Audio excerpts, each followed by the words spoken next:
Hey guys, I am the Wolf Demon Bluemoon, and welcome to Kholat. So this has been on the back burner for a while. I first heard about it and watched a little bit of gameplay when Jim Sterling played it, and I'm finally now able to get my hands on it and try it out for myself. And from what I understand, this game was based on a true, pretty much a true incident. In this, this game has turned into a work of fiction. But that's pretty interesting, and it says continue because I tried to boot this up earlier and just do a little bit of a sound test. But, we're all ready, and this intro will tell you a little bit about, what actually happened in the incident that happened. It's called the Dyatlov Pass incident, I think. I'm not good with Russian. You'll see here. 56 years ago, Russia, the northern Ural Mountains. A group of 9 students of the Ural Polytechnic Institute embarked upon a difficult winter expedition to reach the Otorten mountain. Their journey seemed to progress according to plan. However, on the 7th day of their trip, the weather conditions worsened. They lost their orientation and were forced to set up a camp on the slope of the mountain called Kholat. It was their last stop. 3 weeks later in Yekaterinburg, when their families received no word of their success, the first rescue expeditions were sent.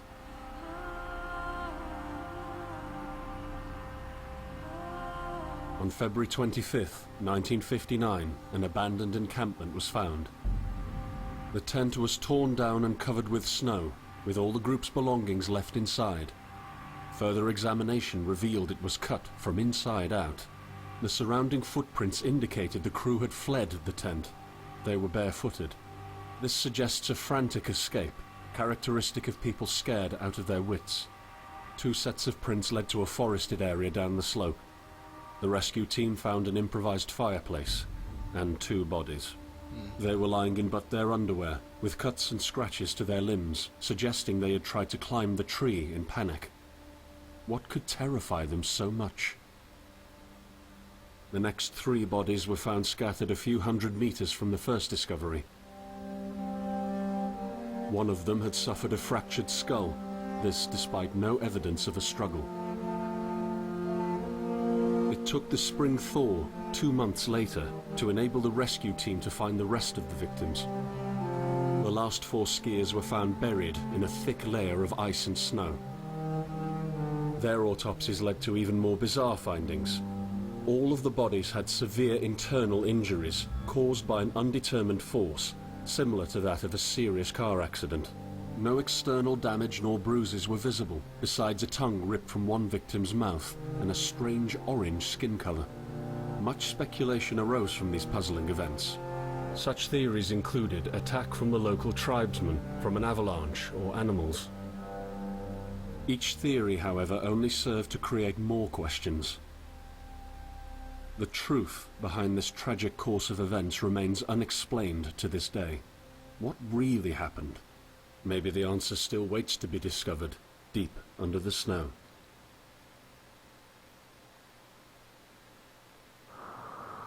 It's a very interesting story. I couldn't, when I first heard about this game, I couldn't help but dive a little deeper and just looked online for more information about this incident.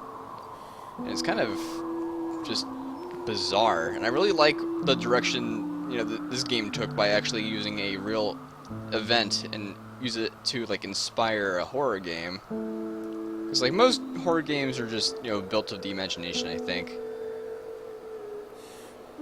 I can't really remember. I'm sure there are plenty of other horror games that are based on true events, but this is the only one floating around in my mind right now. And for those curious about why FaceRig looks the way it does right now, I had some issues earlier. FaceRig was not working for OBS nor Skype, so I had really no choice but to try a new, version that is in testing. Yeah, I really like this version so far, because, if you remember, whenever I would try to make a mad face, I posted a picture of it on Twitter, but whenever I made a mad face, it would look like I was just completely stoned. But now I can actually, I don't even know what to call it, furl my brows, make myself pissed. But yeah, that's good. The only issue is that the green screen now has black borders, and it looked ugly when I tried to, put it in OBS. So I'm gonna go ahead and wait on the green screen until they fix that. And their development team for FaceRig is very great. Like, they immediately helped me out with the issue I had. They told me about this current version that is in beta, and they went ahead and told me that they will work on the green screen issue as soon as tomorrow. So I'm very, like, amazed how quickly they responded to me and said that they will fix the green screen issue in just a matter of a day. So we'll see how that goes. But still, a huge shout out to their development team. I really appreciate. Yeah, a huge shout out to their development team. I really appreciate their help. What? Just noticed these footprints.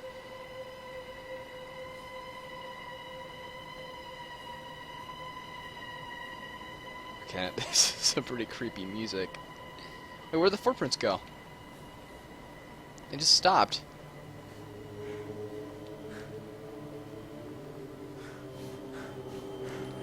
Where am I going? Oh! In the end, the only thing I saw was a flash. An insufferable burning light. What? Pain ripping apart my body. I felt it tearing out of my soul. After a while, I was nobody. Nothing. The light went out and I vanished into overwhelming darkness. I welcomed the end with delight.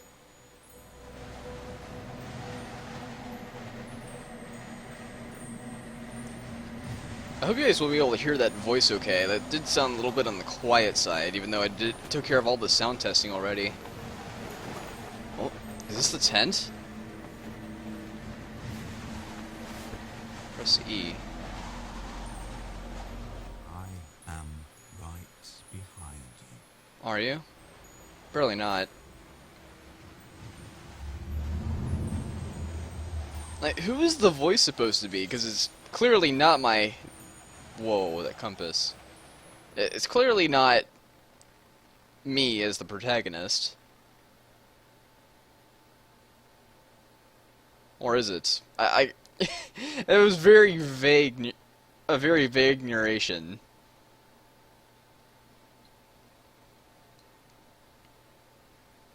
I do like how this game has, like, no UI.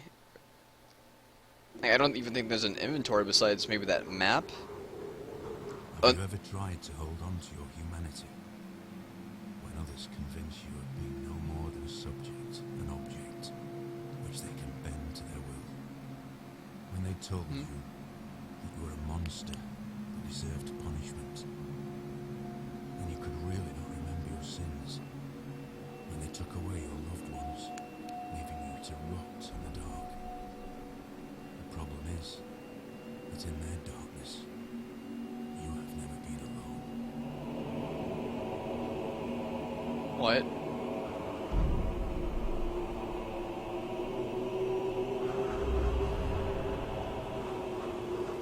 I will gladly follow the footprints. F for survival. Oh, F1. I want to follow the footprints first. I don't know if they're going to go away or not.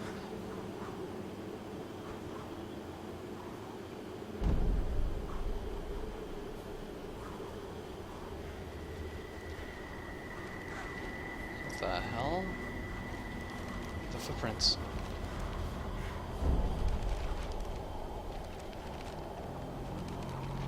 What's this? I set out the moment I heard about the incident. I was in the area, so I reported to the unit myself to be automatically assigned to the case. I arrived at Vishai on February the 19th, a couple of days before the Institute's rescue group. While waiting for them, I started asking around to see if anyone from among the locals knew anything about the incident. One of them said he had a hunting cabin in the search region and knew the area very well. I decided to use him as a guide. When the rescue team had finally arrived, I explained to them what the unit's role was in this mission and that all discoveries or observations should be brought to my attention before anyone else's. We established priorities, checked the equipment, and set off right away. It was not until February the 26th we found the tent that I believe belonged to the students. Initial findings show that the people in the tent cut its sidewall and for some reason tried to escape from it in panic. The tracks in the snow led to a forest 1.5 kilometers away. But the trail went cold after 500 meters and we had to carefully search the entire area. This was not a place of any average incident. We had shivers crawling all over our bodies because of the atmosphere surrounding us.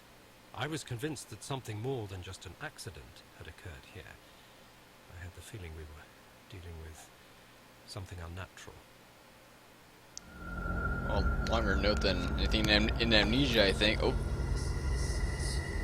Unnatural, you say? That's for sure. Oh. What?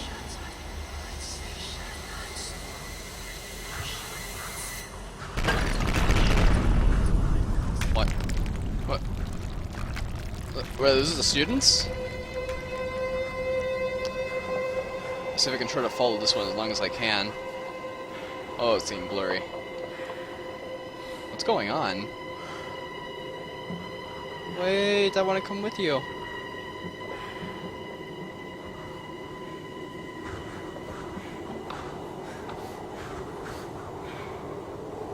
Oh, my vision gets blurry after I run for a little while.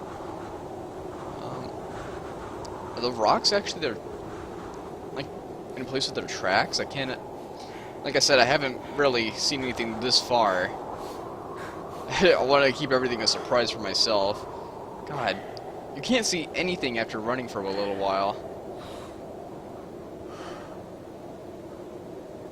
Okay, so let me go ahead and look at the survival stuff real fast. Shit, yes. We can focus, yes. Flashlight. Okay, flashlight is F. Map and compass. Early expo silver rocky matches may lead to interesting places and shortcuts. Squeeze through the control. Okay. Let's get this compass. That's a bridge. I don't know if I should follow the bridge or just follow like this pathway or not. This looks like an old river.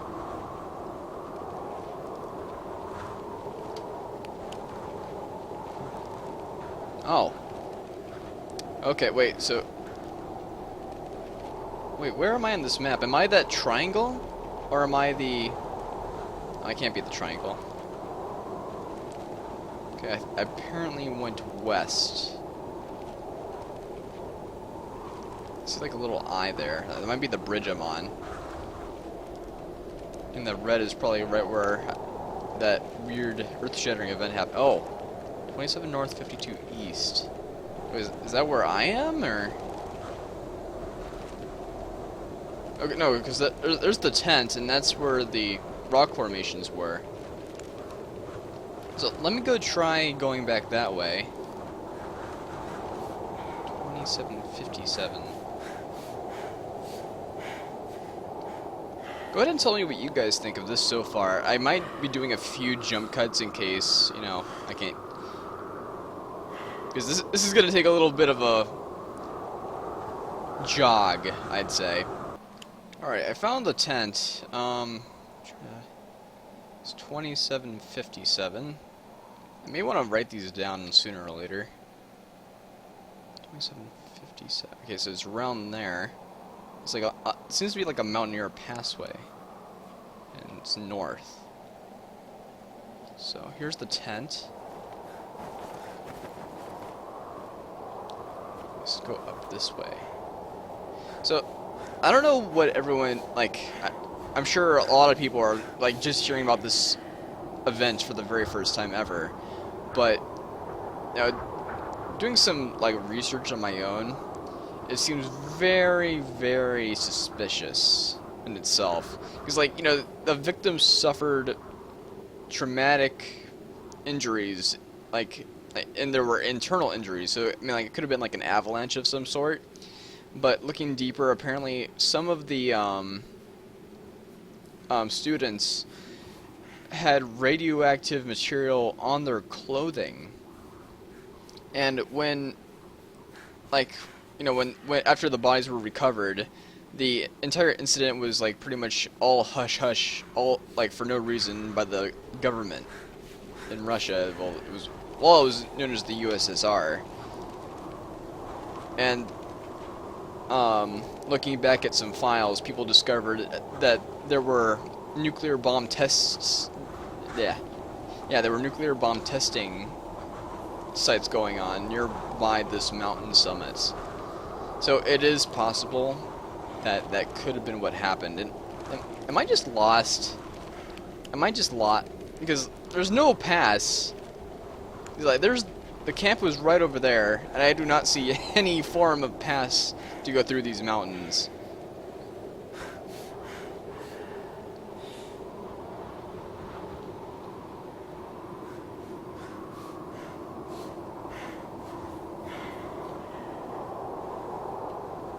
I don't know if I can climb these.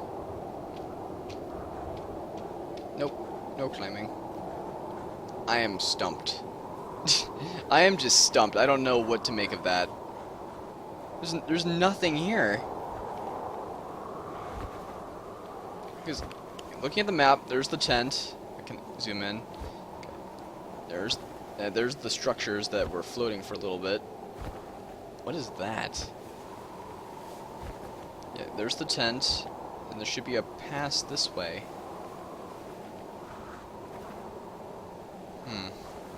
I really don't know what to make of this. I might just explore a little bit this way, to be honest. At least try something.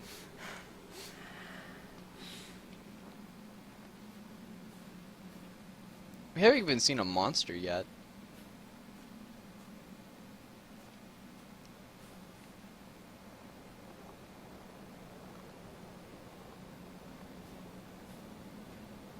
Assuming that there are monsters.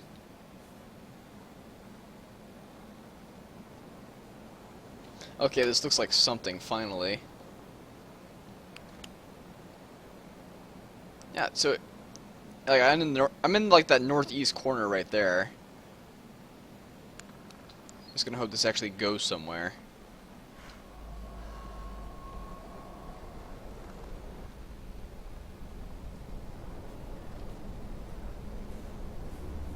I don't know what that red dot is.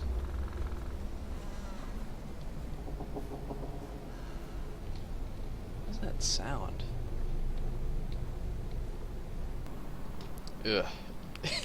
It's like that weird moment where you feel like you're being watched by something.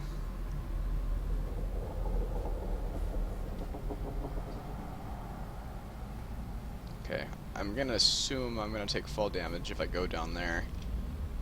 What's that map? So I'm assuming this is going down this way.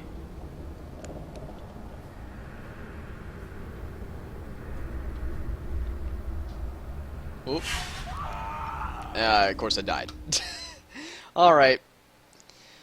I'm probably going to take a small break to recollect myself and figure out which way to go, but tell me what you guys think so far. I am definitely going to continue this. I'm not sure if there's an ending. Like I said, I haven't watched anyone play this besides a little bit of Jim Sterling. But now I'll see what I can do. I'm not sure if it's like one of those things that are just endless or actually have an ending to them. So we'll see next time. But thank you guys for watching. Like if you like the video, subscribe if you haven't, and I'll see you next time. Bye guys!